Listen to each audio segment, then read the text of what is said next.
Welcome again, this is Military Guna TV. Thank you very much for joining me, and I really do appreciate the fact that you're here and showing me the support. Thank you for all those who have hit the subscription button. I've contacted many people to subscribe, and I'm really getting some good feedback, and I really do appreciate that you guys spend the time out, even the 10 seconds that you guys spend, and press that subscription button. Also, with the persons who are watching my videos, dropping a like, also dropping a comment, I really appreciate it, and I thank God for the support that you guys have given to me. Now, this is the Crystal Palace versus Arsenal versus Crystal Palace game, and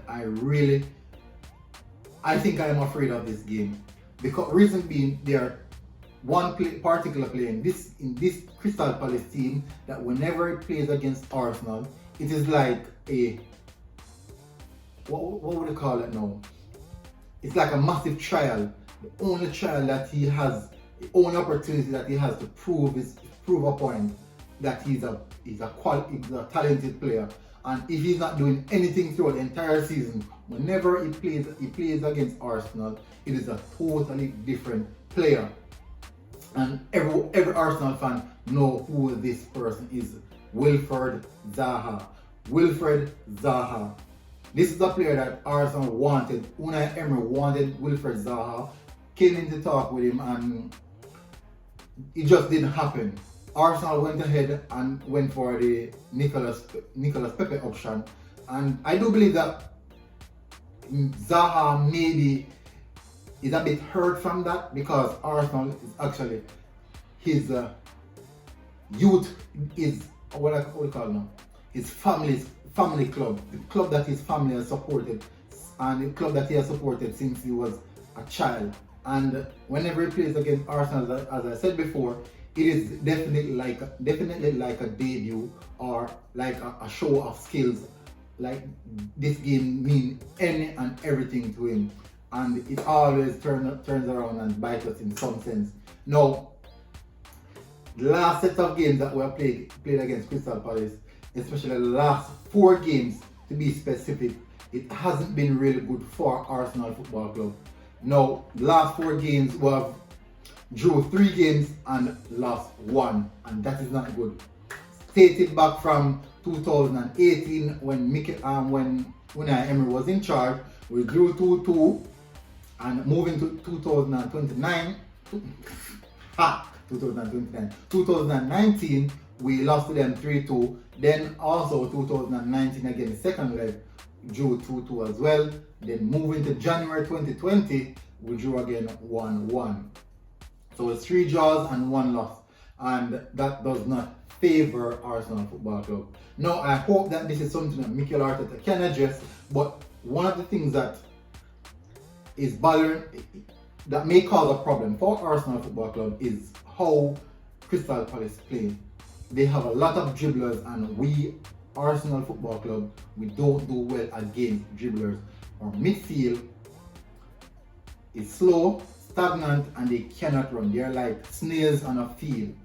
But when I go on to the starting lineup, my predicted starting lineup, we might see a massive change where we can get something out of this game. But let me get back to the beginning or the initiation of this game. Now, Arsenal in the Premier League were in 11th position on 23 points, and Crystal Palace are in 14th position on 22 points. So 3 different positions are being shared with a difference of 1 point.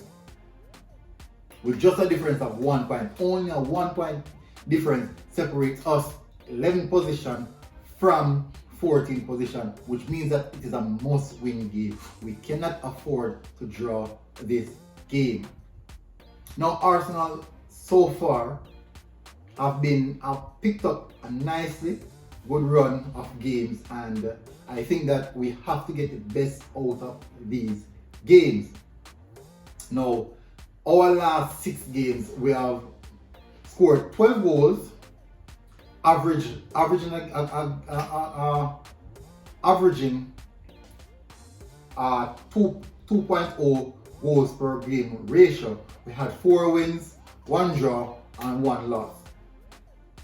And that is quite a good start. I do believe that is definitely a good start in my perspective. Now, Crystal Palace last 6 games, they have scored 4 goals, only averaging an XG of 0.67, with 1 win, 2 draw, and 3 losses in their last 6 games, which means that we're in a better form than them, and we have to capitalize on this. And we have seen where Liverpool had slapped them earlier, about a week or so, 7 goals to 0, and I can tell you, we might not be able or have the facilities to do Crystal Palace like that, but I do hope and pray that this Arsenal team really turn up and do something to them that we all fans would love and enjoy, and keep the winning streak going. Keep going. It feels good. It feels good. Thank you, Chelsea, for starting our season off. But that is it for statistics. Want to move into just some facts, some insights on these meetings that we're having. Now, Arsenal are winless in the last 4 Premier League matches against Crystal Palace, where they drew 3 and lose 1. I already stated that, and I'll put it up on the screen so you guys can see. In all competition, Crystal Palace have registered just 5 wins in 47 previous matches against Arsenal. Don't let that surprise you. Don't let that trick you as well, because our last sets of games, as you can see before, have been really, really poor. So this is basically speaking about history that's long gone. This season is different. This football season, this 2021 season, is totally different. We cannot rely on old-time stats to boost us or to make us look actually better. Arsenal have lost their last 2 home Premier League matches played on Thursday, losing 3-0 to Manchester City in March 2018 and 2-1 to Brighton in December 2019. However, they did beat Crystal Palace the last time the sides met on a Thursday, winning 3-2 in December 2017. And as I say, that's just boostering it, and that's 2017. That's a few years ago, and I don't think that's something we should even get our hopes up for. In their last 2-0 victory against Sheffield United last time out, Crystal Palace kept their first clean sheet of the season since their opening day victory against Southampton. The Eagles last record back-to-back Premier League shoutouts between February to June 2020. And that's not much, but I do believe that we have to get something from this game. That is just what I believe. We have to get something from this game. Leeds are on our tail. Crystal Palace is on our tail. Wolverhampton is on our tail. Even Newcastle is on our tail. We have to get something from this game. This game is critical. If we should win this game, we will see ourselves going on 26 points. And the good thing about it is that we haven't, how should I put it now? We are now out of the negative goal difference ratio. But a team like Chelsea is playing against Fulham. I would know that that's basically a win game, 3 points for Chelsea. Basically, just saying basically. And the teams in front of us are Aston Villa, Chelsea, and West Ham. They're all on 26 points, and a win from us can at least move us away from 1 or 2 of these teams.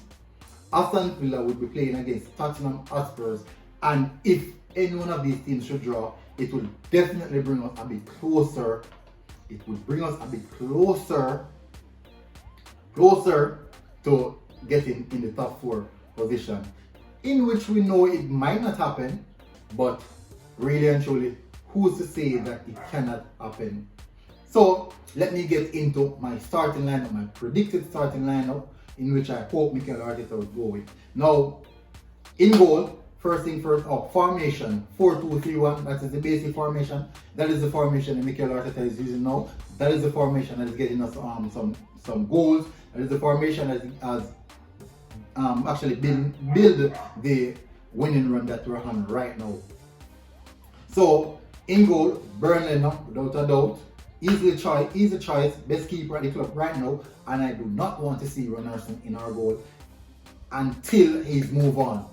Not until, but I don't want to see Ronaldo in our goal. He's not good enough, and based on the fact that he's not playing in the FA Cup and those smaller cups, would definitely tell you that Mikel Arteta have seen what the type of player that he is. So right back, Hector Bellerin, centre back pairing, Olin and Gabriel. Yes, people might argue that why take out Mari, but I think Gabriel is a really good defender with a high ceiling. He might be rash, but a game like this where you have defenders who are extremely skilled and strikers and forwards who are extremely skilled and pacey, you need Gabriel. Pablo Mari is a very solid defender, but he's a bit slow on the leg area. So Kieran Tierney, yes, he's the best left back in the league. He's the best left back in the league. We have him in our team. He's the captain in my perspective. I think he's been overplayed at the moment, but he's used to these conditions when he was in Scotland, the Scottish League. High intensity game, week in, week out. So I'm not really worried about him. In my midfield pivot, I'm going to have Granit Xhaka, Thomas Partey. You all know that I don't like Granit Xhaka. I do not like Granit Xhaka. But we need someone who is going to hold the midfield because Thomas Partey will move forward and go in advanced position.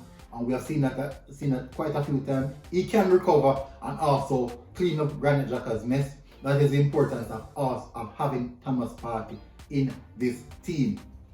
The attacking three now, you all know this is easy. Saka on the right, Emil Smith Rowe in the attacking midfield position, Pierre-Emerick Aubameyang on the left, and Alexander Lacazette up front. The good thing now is that we have strikers are scoring, Lacazette is scoring, Pierre-Emerick Aubameyang is now scoring, Emil Smith Rowe is scoring, Bukayo Saka is scoring, and that is 4 players who are guaranteed goal scorers at this point in time, and that is massive to Arsenal Football Club. We haven't gotten that in a long time, and for this purpose, I'm happy that these guys are clicking.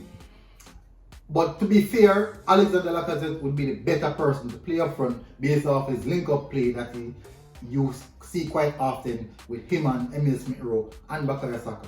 And this is something that Pierre-Emerick Aubameyang can get a few goals from. He can lick his fingers from these build-up plays just by moving into the goal-scoring position. And also, Lacazette loves playing with these guys because these guys running behind him and he has the opportunity to be the man attacking the box rather than being inside of the box, tussling with the defenders. So this is my starting lineup. Let me run through it again. We have Lennon in goal, Hector Bellerin at right back, Holding Gabriel centre back partnership, Kieran Tierney at left back. In the holding midfield position, the double pivot, we have Thomas Partey, Granit Xhaka. In the attacking three, Bukayo Saka on the right, Emil Smith Rowe in the attacking midfield position, number 10, Kevin De Smith Rowe. Kevin De Smith Rowe. Alright, so let me start again with the attacking three. We have Lionel Saka Messi, Kevin De Smith Rowe, and Pierre-Emerick Aubameyang on the left. Up front, Alexander Lacazette. So that is my predicted starting lineup, and my score prediction. It will be an open game. They are not going to sit back like the West Broms or the Burnley. So Arsenal might get a bit more joy out of a game like this. And in the same sense, it can turn around and hurt us. That is the reason why I played Gabriel over Pablo Mari. Someone who is physical, who can get in the tackles and actually can recover. He has the athleticism to recover and also do the defensive work really well. So my prediction for this game, I'm going to go 3-1 in favor of Arsenal, and I pray that this may come through for us. And we need a win. We need this win, and we're hoping that one of these guys who are in front of us, just 3 points in front of us, will get a slapping, so we can comfortably just go and sit in that position and enjoy ourselves for a bit and move on to the next game. So thank you very much for tuning in. Put it in the comments if you think you don't agree with my starting lineup. Also, I want you guys to tell me if you think that Kieran Tierney is being overplayed. Please tell me if Kieran Tierney has been overplayed. Also, I want to know if Pablo Mari should lose his position and Gabriel just walk right in. Let me know. Please tell me. Because this might bring a lot of conflicting ideas and thoughts about the game. For me to just move out Pablo Mari and insert Gabriel. So drop it in the comments if Pablo Mari should hold his position. Also, is Kieran Tierney being overplayed? Thank you very much for tuning in. Please, before you go, drop a like, subscribe if you have not touched the subscription button. If you're here for the first, just support, just please, just support, yeah. Just support and touch the subscription button. Drop a like before you go. And thank you very much for tuning in. Thank you very much for being to the end of the video, which is surprising that you're here. But thank you very much. Military Guna TV, God bless, and I am out.